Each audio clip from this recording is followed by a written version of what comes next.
My skin is black. What you looking My at? skin Yeah, is black. I feel so good to be black right now. Welcome to episode 69 of the Black in Fashion podcast. Today I am joined with the team of LC Apparel Consulting. Welcome guys to the Black in Fashion podcast. I believe this is everyone's first time except for Hadassa. We have Hadassa, Roderick, Aliyah, Yadira and Emely. They pretty much make up the entire team. Hadassa is the product development manager. Roderick is our head tailor. Aliyah is our design coordinator. Yadira is the production coordinator. And Emely is the fabric coordinator. So I must start every episode by making sure I acknowledge all our sponsors. Shout out to kirahkinks. It is a hair rejuvenation oil that helps promote healthy hair growth, decrease split ends and breakage. The aroma is divine and your scalp will shine. Make sure you guys shop kirahkinks.com. Now, I always start the podcast with an icebreaker. This or that. I'm going to yell something out and you're going to tell me which thing you prefer over the other. Boom. Trench coats or motorcycle jackets? Trench coat. I like my legs to be covered. Motorcycle. I guess I'm not that type of girl. Trench coat. Always in style. Berets or a brim? A brim of what? What? A brim. A brimmed hat or a beret? Or beret. A beret. A brim. A stiletto or a mule? A mule. Yeah. A flare leg or a skinny leg? Flare. It depends. It depends. Yeah, it depends on the look. It does depend on the look. Yeah. Okay. All right. I'm gonna say both. Yeah. I can do both. Side boob or under boob? Who? Side boob or under boob? Side boob. Side boob because like side boob. That's the only way you're gonna see something. Yeah. Side boob. Side boob. Yeah. But if you have boobs, it would be slipped out a little. Oh no, I ain't got no titties. Not side, but it's like. Yeah. Only big person when you it worry needs to about be that. tight to hold me up. Side boob. Sorry, can't relate. Yeah. Side boob. Cool. My side boob was okay. Never mind. Get there. All right, so we're gonna jump right in. I guess my first question is going to be in the design process, because everyone here is in design and fabrications and stuff like that. What do you guys feel is the most crucial thing to have when you first start your fashion brand? Money. Your brand identity. Yes. Brand identity. Because without brand identity, you can't follow through with all the other designs. You could be like, oh, I want to cater to plus size women, but then all your designs are really tight and like non-stretch. So it's like how you cater into that person or that group of people if you don't have your brand identity down to the T. Okay. I would say like a target audience, you must know like who are you going to market towards. Like, you know, we had a client that was unsure about whether she wants to do regular sizing or like petite sizing, and we asked her, okay, who are you catering to? And she said more of clients more of her size. So we're like, okay, so your target is petite women. Right. Okay. Yeah. Any others? I think money. I think money. I feel like no matter where you start, like if you have a bunch of money or little money, you need money to produce a nice product. Okay. Or we'll go back to the brand identity because you'll be spending all that money. Gotcha. So what do you you feel like is something that most designers are not even, I ain't gonna say designers, people who are looking to be in this industry don't know how to sketch, don't know how to do anything. What do you think is their biggest, I guess, downfall? Do you feel like the education is not there, or do you feel like they're not willing to learn because you know education is everywhere? So what do you feel like is, I guess, the biggest mishap? Not wanting to educate yourself. Period. If you're not educated in anything, it doesn't have to be just in like fashion. It's like in any type of artistry. If you're not trying to learn what it is, you're gonna be spending bread, like Aliyah said, spending more bread than you need to. And then on top of that, you're gonna be all over the place like a chicken head, not knowing making mistakes. who's my target, what's my brand, like consistently changing yourself. If you're not taking your time, I need to sit down and learn. Like if somebody told me everything I know now from the get-go, I would have saved money. I would have been further where I could have been because I already know what my brand is. I know who my target consumer, all that stuff. It's like I had to develop that over time as I'm learning through mentorship, through jobs, through school. So definitely don't be lazy. Do the work. Yeah. So let's talk about school. Yeah. What are your thoughts? Should we all say what we did in school and how? Yeah. So let's start with you guys over here because I think it's my little FIT crew over here. Then I got my Pratt crew right here. And then Emily, did you go to design school? No, She I went went through to a job. I went through a liberal. Okay, so we're going to talk about all those. So let's start with FIT. What did you think about the program, and do you feel that it's necessary to even pursue fashion design school? I'll do my side. Okay, well, me and You did Roderick, production. me and Roderick both are FIT students and also were fashion high students. So we were privileged enough to go to high school and learn regular academics and still the privilege of learning to design. And I think because we had that foundation already, it kind of eased us into college. So definitely college was, in terms of design, fashion design, it was a little lackluster. No, so in high school, I would say I learned how to sew straight. I knew how to sew in middle school, but my shit was all wobbly. Right. And in high school, they taught me how to sew straight, finish things cleanly. So when I went to college and FIT, the whole first 2 years-ish is like the 4 years in high school. So I already knew that. So in all my classes, I excelled and I would do other stuff because I thought it was kind of, I already knew it all. And I feel like it was kind of bad that I did that because I would just be like, okay, I'll get this done, whatever, last minute. Yeah. I feel like through design at FIT, being that we had the previous foundation of construction, It helped us. it just helped us in terms of developing design aesthetic. Like, of course we knew how to sew, whatever. We just look at other kids and like, we already know. I thought there was gonna be a lot of competition when I first got them. Like, wow, I'm like, all these kids are gonna like be so good. I was like, I don't know nothing. I was like, oh, okay. And I thought it was cool. I was like, okay, cool, whatever. I didn't have to stress. But once I graduated from my associates, I was thinking of going into technical design because I enjoy technical design and I enjoy like construction. And I'm like, this has to be this way. But then I'm like, do I want to do that for other people? I do not. Yeah. I want to keep design. So then I applied for my bachelor's in design as well. So that helped further your aesthetic because the professors try to help you more with your own thing. But I still think that FIT is lacking in design and imagination. They are really good with construction, flats, production, all that stuff that's like behind the scenes. But when it comes to design, I don't think they have the imagination and creativity to push the students. There's some professors that are really good and they do that, but for majority of the part, it's fashion. FIT is producing pattern makers, seamstresses, and stuff like that. Not really creatives, I would say. Gotcha. So I feel like, go ahead. Yeah, I feel like long story short, I mean, he went straight into FIT. I had the privilege of going to different schools, and for me, in terms of education for fashion, when you go to FIT, you're getting the networking sources. That's one. So if you want networking sources, you want to know the people who to find out, then yeah, go to school for sure. Two, I feel like, again, you just learn design aesthetic because it's very important. You don't really have to know how to sew or whatever, but you have to know how to manage, which delegate what's important to you in terms of being an entrepreneur. I feel like when you get a little taste of everything, like design, I did production management to understanding supply chain and understanding technical design and stuff. That's when you kind of develop that whole entrepreneurship because you can learn design and know no idea about merchandising and business. Mm-hmm. So I feel like that's like the good part of going to school is just kind of trying to dabble in everything a little bit, and that's pretty much it. Two more things. You could also do fashion business there, but then take sewing classes in the evening or at night to help you so you can understand the business part of it and also like the actual design part. And a lot of things that our teachers would tell us too is a lot of Parsons students will come at night to take those sewing classes. Oh, really? There's a lot of creativity there, but then their school does have like fundamental classes, but it's not like full to the extent of how we do it at FIT. So I feel like every school has a strong school where they're lacking. Like Parsons is great for imagination. A lot of people get hired there for creative directors and things like that are coming out.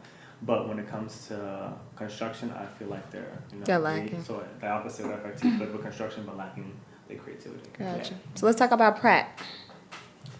Yeah, I think, what they were saying is like, it's very true. Like with Pratt, I think we focus a lot on design and process. So we picked our brains a lot. We were pushed to be very creative.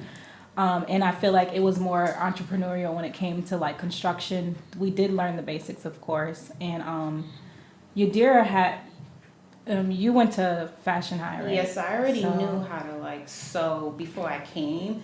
And that was like the reason I went to Pratt, because I didn't think I was going to stay in fashion because Pratt has so many other fields in art that I really wanted to like explore. So that was like the good thing about Pratt. Like if you was like interested in other things besides fashion, you can like go and like. It was very creative and artistic. Yeah. There was a lot of like different things you could do. For me, I've been sewing since I was 8, so I took a lot of like outside schools. Like I did an online school where I did like drawing and fashion and stuff. My mom was like, she kind of groomed me growing up to do things. So I was always like buying commercial patterns and making a lot of things and doing a lot of projects for people. So I did go in there like with pretty good sewing skills as well. So I think more so we did lack a little bit on the as far as our professors, they didn't really like sit down with us and do as much give us as much construction help as we needed to. I think it depends on the teacher too. It does depend on like, the professor. Some of them were. I was like, I'm going to this teacher because I know she knows tailoring. Like back, like there was some teacher that. So wait, is Pratt a BFA or BA? BFA. Yeah. BFA. And FIT is a BFA or BA? Both. So they have do different 2 tracks. years and you have to do it again. You have to reapply for the next 2 years. Yeah. So the school kind of weeds out. If you're not good, they're like, Yeah. we're not accepting this. But I think overall, like what you were saying about education, I feel like all of us in here, we've learned from different parts. Yeah. Like she learned stuff in high school. I learned through taking classes and like really pushing myself my whole life to learn these things. And then outside of that, when I got out of school, I worked in the industry where I learned even more. Gotcha. So it's just like if you do want to get into the industry, even if you don't go to school, you need to be willing to invest in yourself and do the work so that you can learn what you need to learn to make things come to life seamlessly. One thing I learned about Pratt is that they always tell us no one's gonna hold your hand. Yeah. So a lot of times there was stuff that I wanted to like learn or like do, and the teacher would be like, "Oh, you know, there's a library. Go get the book." Yeah, they Which did. was They just did like, push us I a pay lot. you. Yeah. And so like there was like they always like push you to like be very independent. Yeah. So whenever we became problem solvers in a way. Like if we ever wanted to do something, we had to go figure it out. Gotcha. So, and kind of talk about like your school background. Like, what did you go to school for?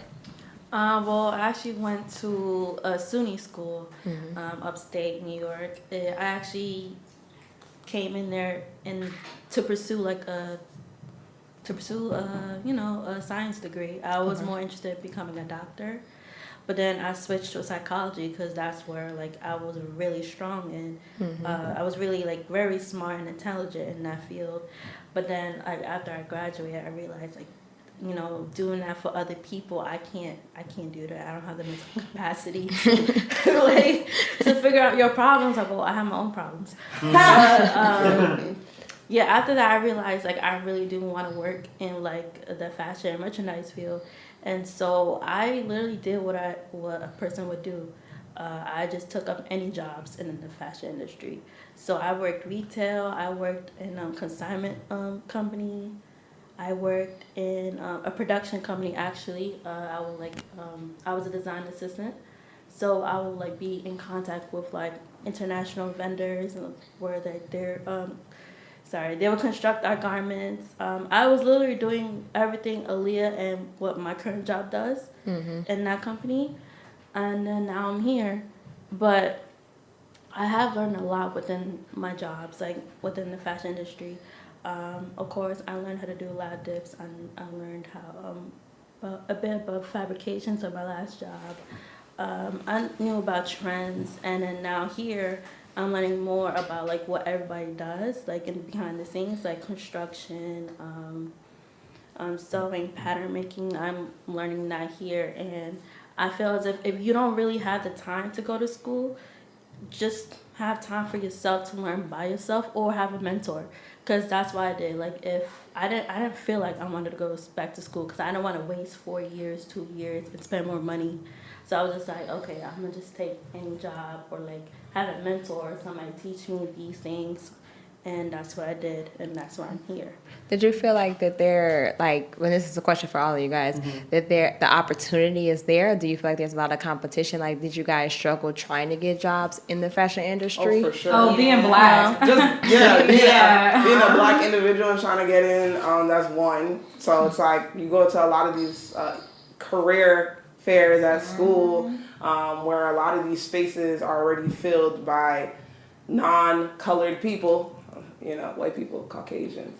I'm straight up. Like, you get opportunities given to you based off your resume or your experience and your portfolio set. and then you go to these spaces and they see you in person. That's when they're like, Definitely about connections. Yeah. And talent. I mean, you need to I have don't the talent. know. I don't think it's talent. not about talent. It's I not believe talent. a lot of times we, like, sometimes I remember when I first started, I'm like, oh, I thought I knew this, and I didn't know. I learned a lot of stuff on the job. So now when I do go to some places, I'm like, I carry myself like I know what I'm doing now. Yeah. So But I mean, like, sometimes people are like, oh, it's... I don't there's think a it's lot of other talent, things. but that's not. I don't think it's talent. as an assistant, when you're going entry level, they have to expect that there's things that you don't know that you need to learn. And in my experience, like, I was able to get the job, but being there was a terrible experience every time because of my skin color, to be honest. You was the only black girl? Yeah, I was always the only black girl. All the other girls, like, they didn't have like the background that I had, and they would move up quickly. They would get treated better. They would treat me like a child pretty much. And I did good work every single time, but it still seemed to be never enough. You feel like pay was affected too? Like, did you feel like you were lowballed for certain opportunities and positions because of, well, not that, I just feel like we get so happy or excited about even being in the room and being present that you are scared to discuss compensation and discuss money. So sometimes we take these very low paying wages that we know is not enough just to like get your foot in the door, but then ends up, you know, honestly driving you fucking crazy because you can't pay your bills just trying to get your foot on the door for a shitty ass job that don't give a fuck about you. Sometimes they hire you because they know that you want it so bad and they don't want to. Or they just trying to fill that quota, that 2%. Oh, we gotta have a 2% blend. Yeah. Affirmative action. Yeah. And going back to what he said, he thinks it's talent. You literally just said you got a job and you didn't have the skills. Like, I feel like I said, it's not solely talent. Some people just get jobs because they feel like you gonna fit that quota, you gonna fit that demographic, and then you learn in the job. That's a lot of fashion jobs, to be honest with you. It is. There's people who are in positions who have no skill set, and they learn quickly and effectively to make sure they can maintain that That's position. based on talent as well, because if you learn slower, they're like that. Maybe Okay, you're but talented at writing a that's not talent. That's how You can quickly be talented learn. at writing a resume and your shit is not right, because we've had our fair share of people who like to submit cover letters and resumes and don't live up to it. Okay, No subject line, no cover letter. Yeah, but like some people are really good at selling themselves. They sell that's you, what you I'm like, saying, damn. You are really good. They're really I thought good. You're good at selling yourself. Quality finesse. That's like, Like I said, I could get the job, but like when I was there, it was a bad experience. Gotcha.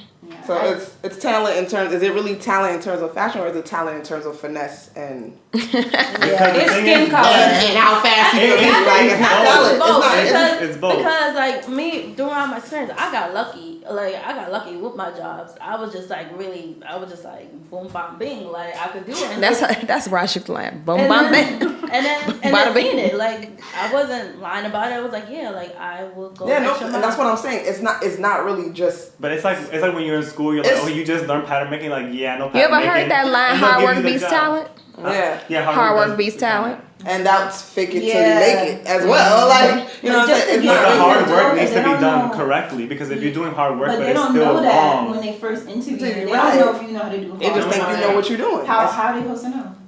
Versus That's there why are you people who show already them. know the experience. During You, your job. everyone shows portfolio, but like Even if you show them Still. though, when you are a certain skin color, you don't get That's- you don't get acknowledged the same way. But and it's also like connection, because I just feel like I know Connection people who for got sure. jobs just because a They friend know of someone somebody. or their mom knew someone. Like everyone, like a lot of people I worked with. Oh, I got this job because I didn't go to school for this, but my friend knows this But were person. they Let's be real. How many Maybe jobs like have you white. got? Has Yeah, it been they're because not- of they're the never resume or black. connection? Not But all not the all the time. time. It's very Connections, rare. right? It's about It's connection. about but that's what I'm connection. saying. Sometimes not like I used to work for this other guy. I don't want to say names, but this black designer, and all the people he worked Say his with name. were all black designers. And they all No, they but were all I'm good not saying faces. it's just. It's No, not, I know, but sometimes I don't know. Sometimes I just feel like it will be like, oh, it's because of the skin color or whatever, and I understand I can't say It's it not because I'm always, dark. but sometimes it's connections. Like It could, yeah. Like, you got this job here because of connection. Like when Somebody- I was But no, I got my job, my first like actual like product development production job, I got it via connection because I was about to get out this motherfucker. Yeah, The York connection. had took its toll on me, and I was just like, I don't want to do retail management no more, and that's what I had been doing since I was 22. So now I'm just like, okay, well, I didn't went to school, I didn't went and got a master's, and now I'm still in retail. So I was just gonna go get another master's. I was gonna move to Atlanta and go to SCAD and just start my career shout out down to there. Scad. And my mentor was just like, you sure you want to go? Like, you want to give up in Atlanta? I'm like, you want to give up on New York? And I'm like, yeah, I don't like it here. And I was living with this dude, and he was pissing me off, and I'm just like, I got to get out of here. And then she like, just go see my cousin. He work in the NYC garment district. I think he got something, but she had already told me that. And I still had my mind made up, and I'm like, I still don't want to, no, I'm good. And then she just asked me again. She's like, just go and see, you know? And I went, but he was black. Mm-hmm. And he owned his own outerwear and handbag company. Right. And he was like, to be honest, you know, I can't afford you, but, you know, my cousin, which was my mentor, his cousin, he's like, my cousin said, you know, that you're very talented, and, you know, I just want to help you out, you know, at least get your foot in the door. Even if you got on and just work here for 6 months, we can just embellish on your resume, and we gonna fix it up, make it seem like you've been working here a couple years. You a hard worker, and you and he taught me everything, and I learned everything with him. Like, I did sales, I did accounts receivable, I did product development, I did tech packs, I did production, like I did everything. And that's honestly how I learned how to make bags, because I knew how to sew, but like that whole like construction behind bags, outerwear, learning different. That's why I learned a lot about like leathers and furs and all stuff. Like, he literally taught me the whole business, because it was just him. He was by himself on 36th Street, and he was selling to stores. He was selling to Holt Look. He was selling to Ross and to Burlington. Like, he had Macy's. Like, we used to do meetings all, you know, every other week with all these different like retailers, and he was selling it. Granted, he was making everything in China, but he was selling it. He was doing just fine, but he was doing more of that private label shit. Yeah. So like, he was putting like, you know, their name inside the bags or whatever, but and they were mostly, a lot of their ads were never by leather. They was always doing like PU. Macy's was like the only one, but I needed that connection to get my foot in the door. And then he honestly fixed my resume for my job. Then afterwards, he's like, no, say this. Like, he literally reformatted the whole resume for me. And I literally, when he told me he couldn't pay me no more, like I just can't afford it, I got a job in 2 weeks. Yeah. Just from that first job. It's all connection. I feel like in this industry, it's definitely about networking. You gotta be social. You gotta talk to everybody, and that's just how I personally feel. That's how you get your foot in a job. That's how you even get like the education. Like I said, going to FIT for me, it was the networking. A lot of my professors that I like you and see you doing hard work. I already had a foundation of construction and design. It's quick to learn like the whole supply chain management, the paperwork and everything like that. It's like, all right, who can I put you onto? How many factories can I put you? Who do I know? Okay, you can go to this spot. I know this spot, this location, or whatever. So and also, if you don't want to do education, definitely do an internship, because you'll get all those contact information by being an intern. Yeah. So it's okay to, I don't know, I feel like I worked for free for a lot of places, but I still learned. Yeah. So I feel like be okay to work for free, for sure. I feel like our school always tells like, oh, it's illegal. I'm like, I really don't care. I want to learn, and I'm getting all this information for free. A lot of companies I work for, I'm, you know, like, oh, this whole thing, you save that for whatever company you're going to next, because you can bring that information to the next company, whoever you're helping, or whatever, like their trends, where they get their sourcing from, all that information. Everybody uses different places, or sometimes they use the same place. So if they know you from one place and then you move to the next company, they might keep the same discount for you. Sure. So definitely interning is definitely a good idea. So our next segment, okay, I think our next segment is called "It's a Success or It's a Disaster." It's a success, it's a disaster. It's sponsored by the Trendy Big Mouth podcast. Danielle is a wardrobe stylist and millennial mom of two. She started her podcast as a safe haven for moms, millennials, and lovers of fashion. Beware that they talk a lot of shit on this podcast, and Sundays are always for tea. It airs every Sunday, and it is on Apple, Spotify, Google Play. So I'm going to let anybody jump in. It's a success or it's a disaster. Basically, I want you to tell me about a time in your career or in your current position where it was a goddamn disaster and you learned something from the situation and you turned it into a success. Or you fixed it. Go first. Disaster. It's a disaster. I think Hadassa want to say it for you. Which one? Coat lady? What coat lady? No, I think she's talking Coat about lady. something else. Coat lady. Recent coat lady. Which coat lady? Recent coat lady. Over the eyes. Coat lady. Wall over the eyes, coat lady. Yeah.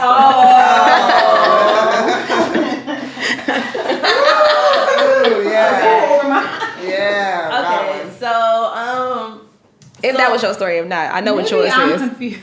It's not a disaster. Yeah. It's a disaster that got fixed. Yeah. That's what it is. It's a success. It's a disaster. It got fixed quickly. Well, this was like early days. I sent her literally wrong fabrications for a coat. I sent her something.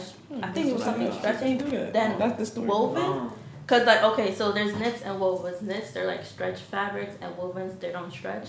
I was supposed to give her like a woven stretch. I mean, well, a woven fabric, but I gave her a knit apparently or whatever I gave her. She chose it, and it didn't really register to me what she chose, and she already paid for it. It wasn't until we actually got down to developing the coats. It was just me and Hadassa was talking about it, and we were like, wait a minute, like this doesn't make sense. This doesn't work. And then we were sitting down talking about it, and we realized we need to change the fabrications. So I immediately like hit her up like, we need to change your fabrications. I will send you a couple fabrications in the next few days, and then you will have to choose. So she got the fabrication. She chose it or whatever. I said okay, cool. So I sent her an invoice to pay for the fabrics, and she got upset about why she has to pay for the fabrics, and it was just like, well, it's like it's on my part and also on your part, because it's just like it's a wrong fabrication that I gave you, but you also chose the wrong fabrication. So It's all your fault. Yeah. Hold on now. But You can't blame because a lot of times when we gonna talk about like our clients don't. I ain't gonna say they don't know shit, but they don't know enough to know whether it's wrong or right. So it's like you can't blame her at all in that way because she chose what was set in front of her. Yeah, we're a consulting company. Right. We're consulting. So when we best. fuck up, then she gonna fuck up. She chose what you offered Can't blame her. a baby, give him a lighter. Maybe Yeah. burns himself. Yeah. so, Well, yeah, but it happens.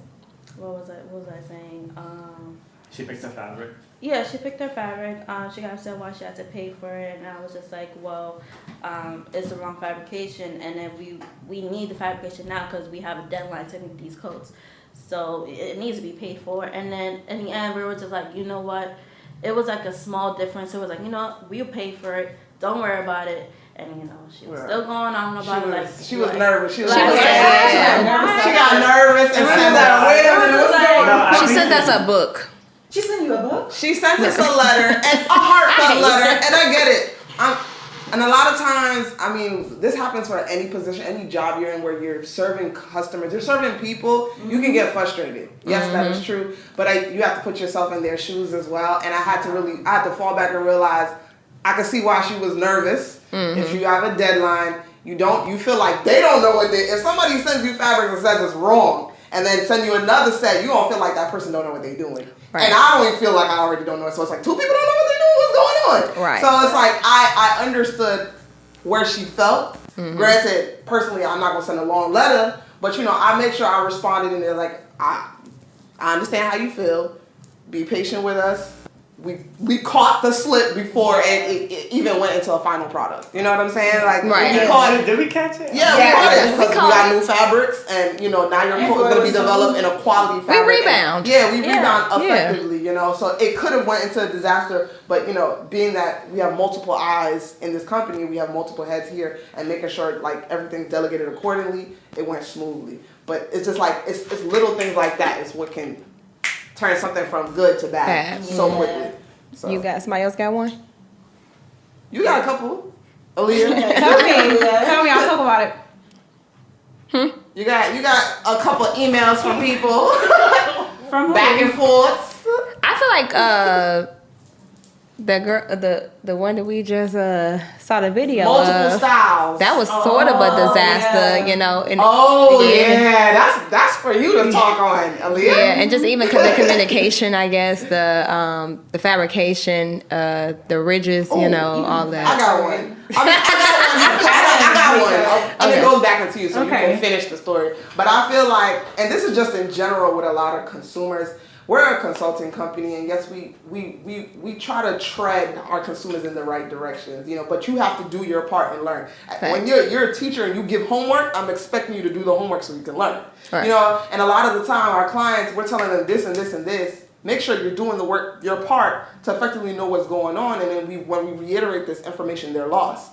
And they're expecting results versus not understanding the process, and that kind of puts us in a frustrating place. It's like, did you know that what a pattern is this? You tell consumers a pattern and they hear, like the print. Like, the print of a fabric, the print of the shirt. I'm like, no, the pattern, which is like basically like your The blueprint blueprint, to creating the garment, you know, and we're educating this, like there are steps to this. It's, you know, it's design, fabrics and trims, and then, you know, you create a pattern, you do your samples until you get that final sample product. Right. You know, and a lot of them are not doing that part, and it's very frustrating because when you're telling them this, they don't understand it, and they feel like, no, I know this industry. They feel like you supposed to they supposed to show you they supposed to just send a picture and we just supposed to boobity bop and it's supposed to be done. And boom, Right. Sometimes they're not receptive to what you're telling them, and the reason I think when you have like a basic knowledge of fashion, like it's just not really always enough. You have to be willing to listen to what someone who is more knowledgeable is telling you, because So you think that becoming a fashion designer is a trend right now? Yes, it definitely is, which is another thing that I'm frustrated with. Big But fact. I feel like you learn so much through trial and error, and we've all like we've spent years and years and years and years and years like doing things and making things and learning things and making mistakes And fucking shit up. So it's like, if I this fuck is your shit up. second collection, you can't tell me. Like, I feel like, you know, you need to listen to like what I'm telling you, because throughout the whole process, there's things like at Pratt, they called it the work, because it's like there's things that change so much. Like whenever you're working with it, you may do a facing and this fabric may not act right and this elastic may not act right, and there's so many things affecting the design that you have to be able to listen and like be able to make a quick solution and understand that things don't come together like super quickly without working on it. And that's why the clients need to understand, like, this is a journey, this is a process. Like, not everything is like a snap. Like, we will tell our clients, You don't pay your invoice and get samples on me the next day. like it don't work Amen. like that. Like, we will It tell, happened, but it don't happen like that. like, Right. they will have like a certain design they will want with this like trim or fabrication, and then we will try to do it for them, but it's just like, listen, it don't work. We need to do X, Y, and Z. It's going to delay the process even further. And that's something they don't really understand. They just think like that's something you can fix right away, and it's not like that. We need to have everything perfect before we even hand it to you. Yeah. So it's just that it's frustrating to us when our clients try to rush us, and it's just like, you can't rush the process because we're trying to do like the perfect garment for you, and if you rush us, you're gonna get a shitty garment. Especially if you can't do it yourself. If you don't know how to do it yourself and you pay somebody else to do it, like, it's just... More than anything, what I want people to understand is just like, and at the end of the day, ain't nobody in here no machine. I need to look directly in the camera when I say this. Ain't nobody in here a machine, and everybody in here got their own lives. They got their own things to deal with. They get sick. They need to take a day off. We all got to make sure we check in with ourselves for mental health. But y'all not going to drive us fucking crazy about these first-time collections. Like, that's what you're not going to do. And I feel like, you know, during the COVID, like, I hate to say it, but it's like, the low COVID key. is still going. Like, I'm like even right now, like, I feel like, you know, honestly, that there needs to be more appreciation for the fact that you got people that were coming out of their homes every single day to be in another tight ass space with 6 to 7 other people just to make your garments. Like, we never told anybody no. Like, we have continued to push forward and do things for people regardless. Like, people have stayed up until 2 or 3 o'clock in the morning and working 6 and 7 days straight. So it's not like we over here like sitting and laxing. Like, everybody on our team works very, very hard and definitely goes like the extra mile. So sometimes, you know, when you guys send like those very, very complex long emails, or even, you know, even on the phone sometimes where like people come off extremely rude, it's just like, we're going to take it personal because we are all passionate and we are all putting our first foot forward. And to hear some of those things, you know, we get a little taken back. Like, we got feelings too. Like, it's just like, damn, like, I actually been working my ass off trying to do your shit, and then this is how you like treat us and speak to us. So I think that, yes, the customer service on our end needs to be amazing, but it's just like, you need to be an amazing customer. Doesn't Uber and Lyft make you rate the person that you're sitting in your car and you rate them, because it's a two-way street? So it's just like, you gotta also be, you know, a good customer and a good client, and, you know, we're gonna reciprocate that energy, but it's not a one-way street. Customer service and customer experience, it goes both ways. Interaction. Yeah, that interaction goes both ways. Like, the customer's not always right, And if y'all still believe that saying, then you can go straight to hell because definitely not And over this here. is a consulting business, meaning we're creating a relationship. Right. This is not you go to McDonald's, you press your order, and they give you your food. It is you tell me what you have. Let me see how I can help you make that work, and see how this relationship is gonna grow. Me We're help creating a you. contract, right? We're creating a contract together. Because in most companies, you need to bring the whole tech Right. pack,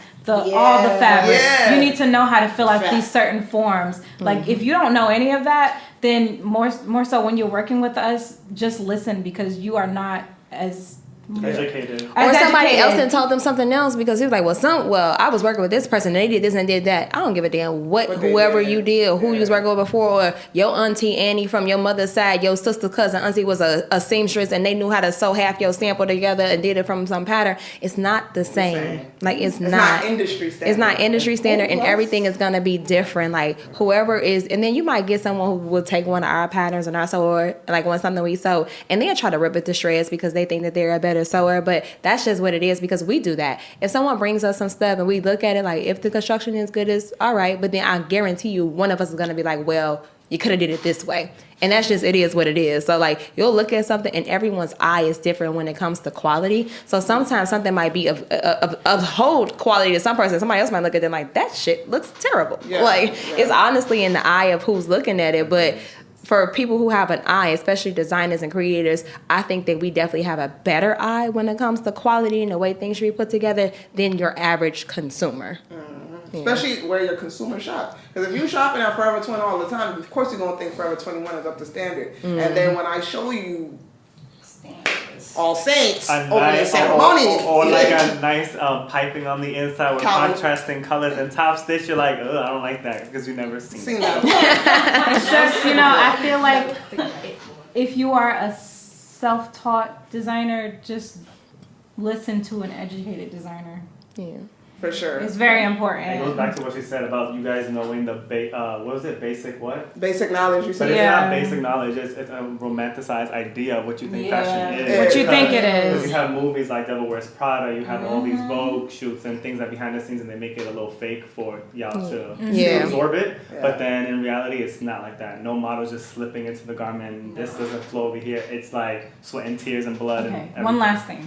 So Because We what good. We got time. Okay, one last thing. What goes into the design process is so much more than, let me sketch this beautiful thing and make it. There's functionality. There's so many different things. There's fabric. There's how something should move, like how things should be cohesive in the collection. There's so many different like nuances that go into design. When you put something together, it has to make sense in so many other ways. So when you're giving us a sketch, we have to make that make sense. And especially for people who's trying to sell items, because people tend to forget design can be art, but if you're trying to sell to consumers, it has to be wearable. Right. Like who you goes think back you to is? brand You going to the identity. museum when you just started?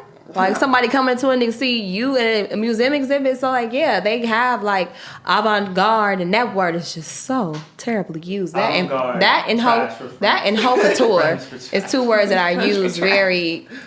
You know what? I want y'all to go around this table and define luxury because I hear that word one more time. Dead ass. No, luxury. Like I want a luxury affordable collection. How, swear, how?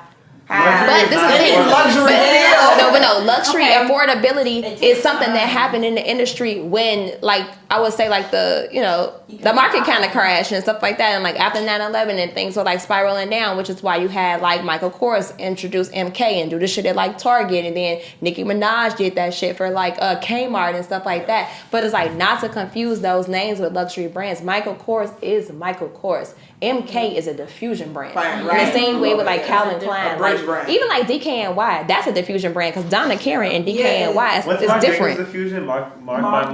Mark by Mark, yeah. Like, and the same, and Ralph Lauren has those too. He got Ralph, he got RL, So just knowing the difference between like the markets and stuff like that, like affordable luxury.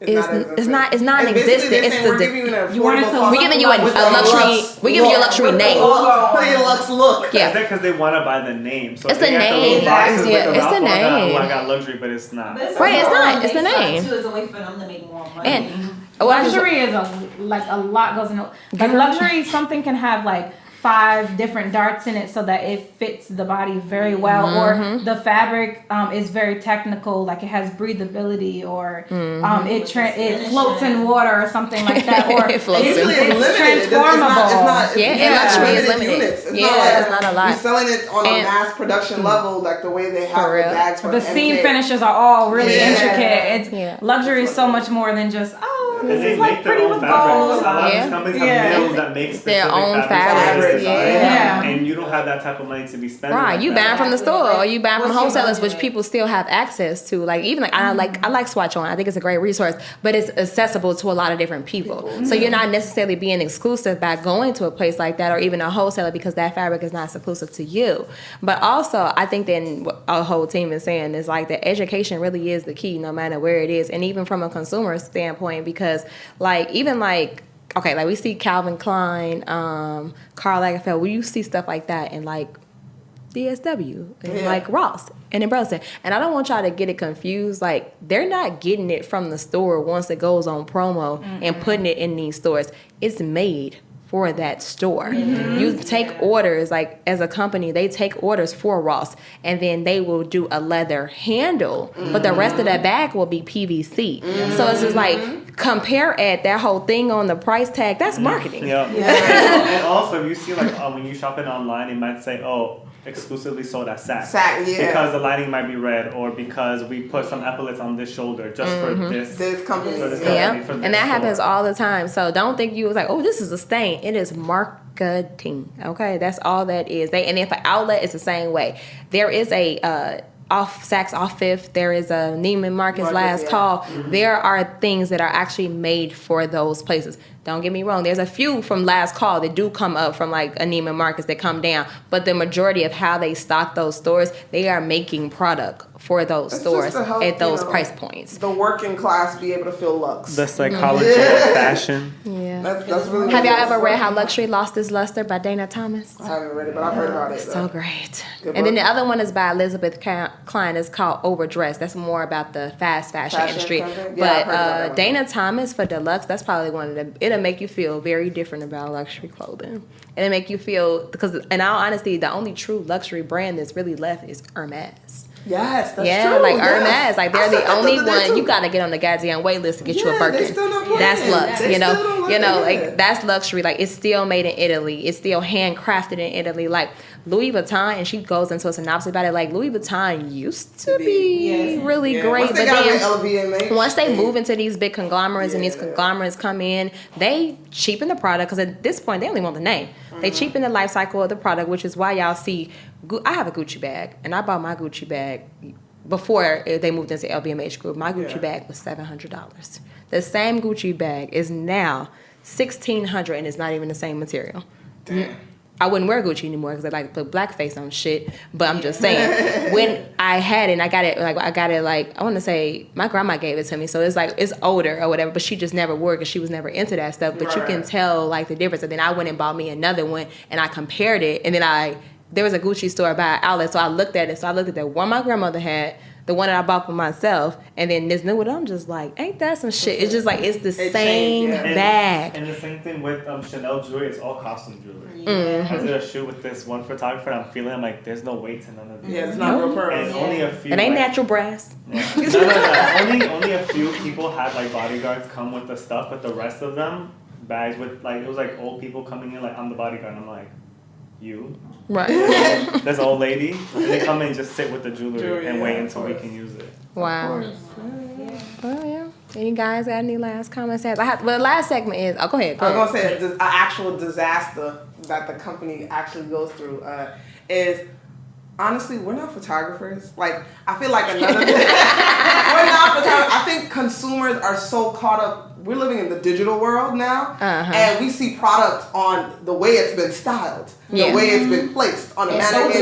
In Photoshop, it looks so good. And then, of course, when you take an iPhone picture real quick, and it looks exactly dark light, it it looks completely different. And so, you know, I hate this new trend where it's like, oh, what I bought versus what I got. Because it be what you bought. You just don't look like what it was. Like, you're not that that Fashion Nova model, whatever it may be, who it was on, you bought it thinking you're going to look like that. You don't look like that, you know? And that happens a lot to us, too, as a consultant. We create a design for someone, and it comes out exactly in terms of fabrication trends and how it came. You know, they saw it in a sketch, and they thought, like, it's going to look like they thought that the hands flipping this way was gonna stay in that direction. Like, now I know for a fact this person don't listen to podcasts because she's slow. But Destiny Nelson, I'm sorry, it is what it is. Sis had a certain like picture or whatever. I say what I want on my podcast. Okay.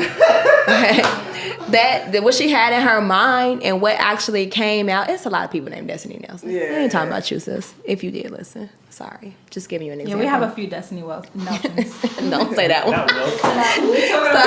So, but like what she had in her head and what she wanted to do, once she picked the fabric and then said it was the wrong fabric, then I circled. I'm like, this is what you circled. She's like, I didn't mean to circle that, and it's just like, girl, you circled it. And then so we checked, but we did. We took it and we made it again. We put the emblem and stuff like that on it, and then when she wrote back, like, it's still not what I wanted, and I'm just like, it looks exactly like what you wanted. But you get those type of clients that like they think from the sketch or whatever they saw, and the sketch was trash, by the way, and it's just like, okay. But like we were going based off like reference images. Like I had to like do like the heat transfers for her garments, and I did exactly as she said. Like she wanted exactly as the reference image. And she still didn't like it. Color. Like, sweetheart, but she just. And she still, and we literally did everything you asked. We offered our suggestions. We did everything, and you still didn't like it. Which is, you don't have to like it. Which is why she didn't go into production. But it's just like everything is not necessarily gonna turn out the way you want it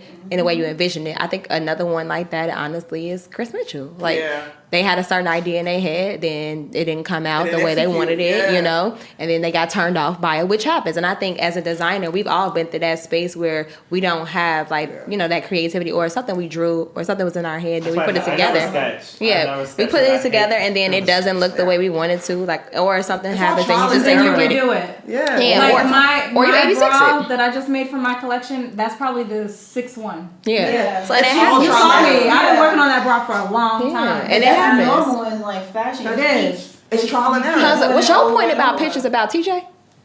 It's about NM. The one we just got the video for. Oh, okay. I thought it was about she showed. I mean, Ho went into like almost want to go into litigation over a picture. Like, you've never even seen the garments in person. They sit in the corner. Remember that one guy who sent us a picture, but it was like slanted. So it's like, how are we supposed to know if it's off? I forget who it was. It was some guy. He sent us a photo, and the garments are like tilted back. I'm like, I can't see how that is. You need to take pictures. That's another thing. You want to see a garment in its full glory, you got to see it live. What you see in the pictures, what you see in the photos, it ain't it. Sis said wasn't no cups or no boning in it. You could tell that from a picture? Right. Yo, that's true. And it definitely She said there was no cups in it and there was no boning in it. And I'm just like, girl, what you talking about? If you don't have any education, you don't have a lot of experience, I think you should really think about if you're really the designer you think you are, because design is so much more. You can get on the mentorship package and learn something every month.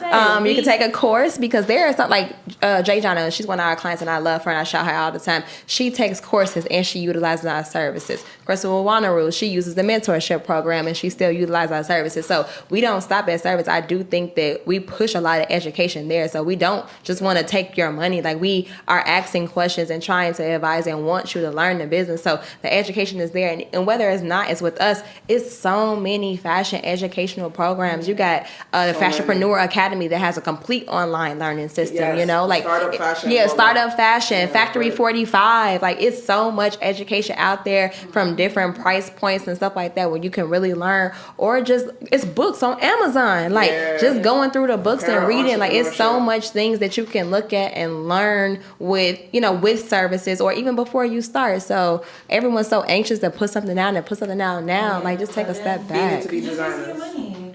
Huh? I'm just saying, you're just wasting your money just putting it out so quick. And we ain't cheap. Yeah. And that's another thing. And I feel like another thing too, and I've learned this as my own entrepreneur, is you can't be quick to drop stuff, because people really think y'all gonna be the next Fashion Nova to the next Hervé Leger. People want to be Fashion Nova? Well, they are.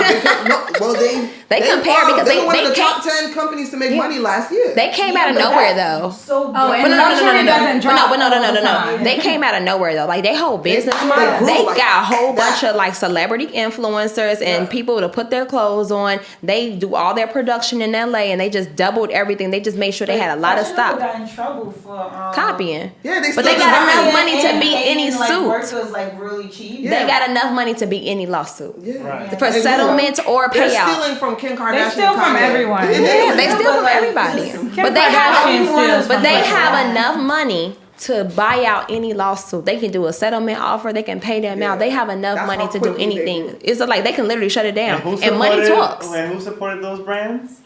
The black and brown community. I don't shop Fashion Nova unless it's be buying a sample for. Yeah, well, we don't. I don't. I'm a black designer girl. I try to keep my black designers coming, and that's what I do. Even if it's a black owned boutique that has the same shit that Fashion Nova got, I'd rather get it from a black owned boutique. But I mean, it is what it is. Like people that are in a certain age group and demographic and economical status, they want to be fashionable. They don't have a choice. Yes. They cannot afford luxury. So it's like it's no shade against them. You're not in a space where you can afford something else. You know, I was a Fashion Nova shopper not that long ago, and then I felt like even after my whole black wave, and I'm still on my black wave, I still buy a swimsuit from there because I'm only gonna wear it one time. And that's just how I am. So I'm just like, I'm gonna throw this shit away anyway. So it's consumer market in terms of understanding the consumer demographic. I haven't bought a swimsuit from there a long time, by the way. I've been buying all black owned swimsuits. I buy all black owned swimsuits. But there was a time when I was going on vacation and I wanted a different swimsuit every day. I don't have that much money to buy a different black designer swimsuit for my whole 7-day trip. You gonna get a cheap one. One of them days. Oh, yeah. Okay. Walmart. And like pricing, because you can't compare Walmart. to Fashion Nova prices, and then you're trying to make stuff. Yeah. And So the same price. Yeah. Education and I'm gonna keep saying that. Education in fashion takes a long time. Yeah. Not because this is your second time sewing a little mini collection. Yeah, and a lot of times y'all can't be like. I just feel like people are trying to be designers because it's trendy. Just because you see Kanye doing it, he got money. Yeah. Beyonce got money. These celebrities, they got money. They can produce it. And they pay designers to design for them. Yeah, designers are designers stuff. Like the Adidas collection, the designer for working for, he designed that collection. Shorty that just paid that big old invoice, she has a person designing for her. Once she make all them changes, guess who her creative director is? I don't even know the person, but she's like some type of social like Queen Russia.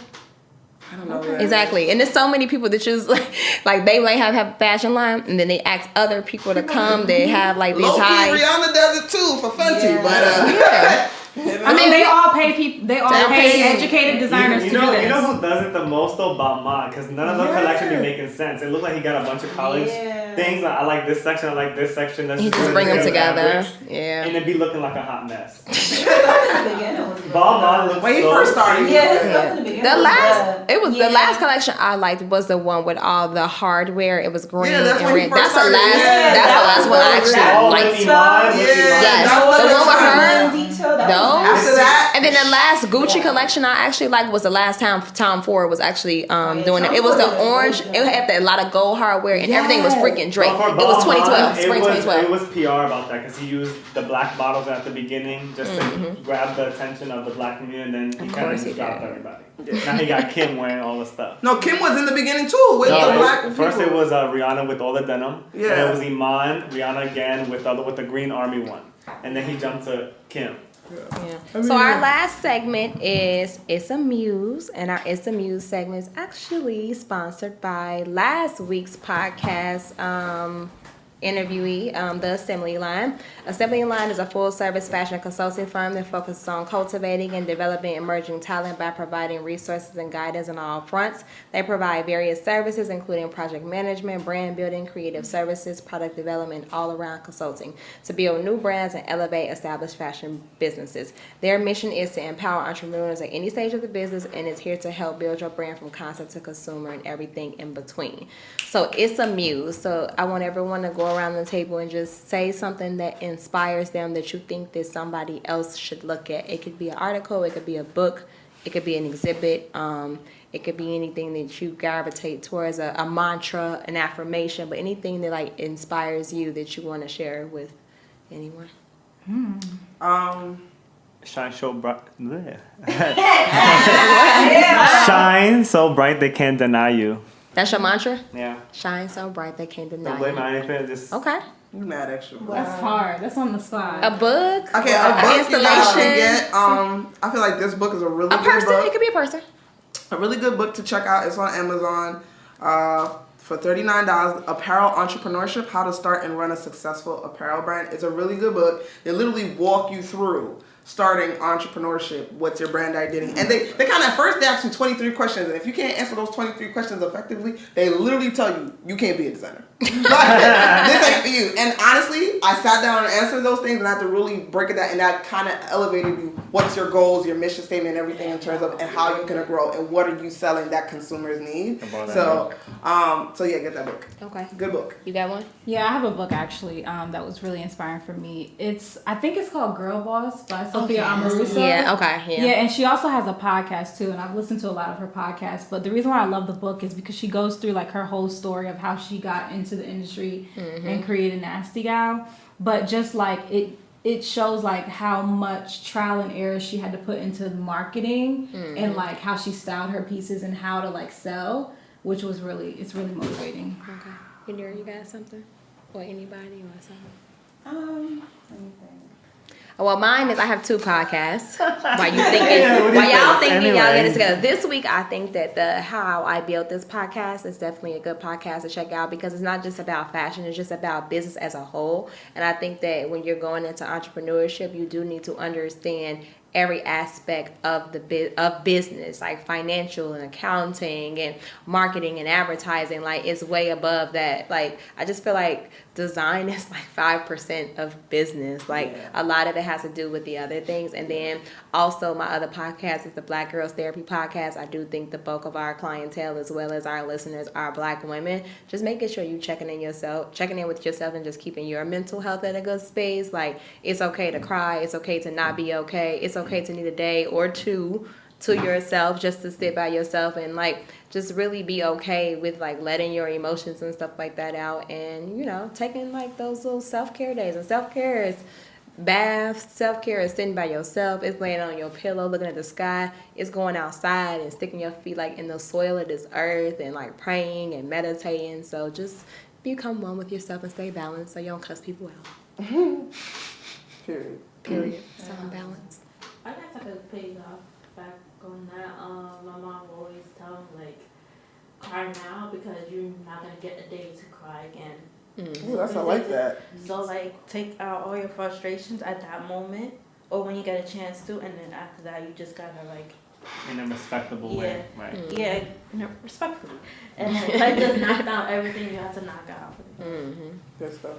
I like that. Yadira? I feel like Yadira's is always be polite.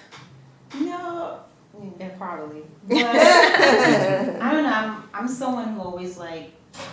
I'm all about like patience and like really thinking everything through. Like, I don't know. I always think like 10 steps ahead, and that's from like just really like being to myself and really focusing and really like putting all my ideas down. So you would suggest journaling and writing? Yeah, I love to journal, so I think that's something. And then just going back to those journals, like I have all my journals from like years ago, and they still inspire me to this day. Like I go back to it and I'm like, oh, I can make that now. Gotcha. Yeah. All right. Well, thank you guys so much for coming on the Black and Fashion Podcast. Yay. You guys are a great team. I definitely wanted to get your insight today, and I appreciate it. Huh? No, we're not. No, it's edited and stuff, but it's not really edited. Like, he just throw the music on the front and the back. Like, he just throw the music on the front and the back. I kind of keep it kind of raw and uncut. Do we have like an LC or like a podcast like? I mean, we can. Y'all want to see us? If y'all want to see us, we thinking about starting our own little YouTube special, That's what it's going to be. I know that. But I'm like, I think we should. I think it'll be very entertaining, and then also for people to like be able to really see what goes down there. I think we probably should keep a damn camera up. We really should do I think we should. some video I think we should. I think we should keep the cameras up in all We just areas gotta of be the careful studio. when we're recording. Well, like reality. But no, that wouldn't be live though. Like we'd have to edit that Stay tuned shit. for our comedy specials, our confessionals, our Yes. love and fashion or fashion and hip sorry. hop. Throw out your brands and your social media handles so they can follow you. All right, so my name's Hadassa. I just dropped a new collection called Hood Feminist. My brand is Hadassa Door. That's www.hadassador.com and shop the Hood Feminist collection. Come on, shameless plug. The branding is amazing. I can't beat that. Good. Shop Aliyah Teen Inc. Jumpsuit collection just dropped. Go and pre-order this week, and all the bags are still up. They're not going on sale, so you might as well I just was buy going them. around the table. Her bags are real. You're right. Yeah. Real leather, honey. Right, and suede and pony. My name is Yadira. You want to go first? No. You could get Yadira, go to Yadira Design, so that's Yadira _designs. You asking us? Spell Yadira. Spell YADIRA _design. And you know, I'm about to release something very soon, so stay tuned. Okay.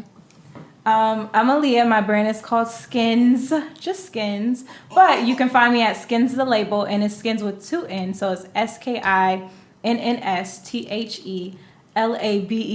So you can find me at skinsTheLabel.com or Skins the Label on Instagram. I make, I base my designs off of lingerie. I use a lot of like really delicate and luxury fabrics. And it's all about sex appeal and loving yourself and loving your body. So, yeah, go shop. Oh, me? Hi, I'm Roderick. And my Instagram is REYES_RODERICK. And I'm an artistic director. So I have my stuff on my page, but I'm not really selling, because nobody's really designing anything new at these, critical times in the world. So I would just like to hold off on those type of designs and keep them to myself for now until the right time comes. So y'all can keep up with my stuff there. And, so I'm Emely. Y'all didn't hear my name the first time, but my Instagram handle is EMYEEZYMEZ because Yeah, she private, y'all. I'm private. I'm private, so you gotta add me. You gotta request me. So I do have something coming out. It is seasonless. It's non-existent. The brand actually is non-existent, but it's coming out. That's good. What is it? I'll pull it up. What is it? She Let me said go it's not- feature. Don't be trying to put her on. It's but- That's the name of it. No. Well, thanks everyone. It's Thanks for non-existent. coming, guys, and thanks you guys for tuning in. No, it's non-existent. No, it hasn't started yet. Thanks for tuning in, and as I always say, stay black. Peace out. Yay, bye.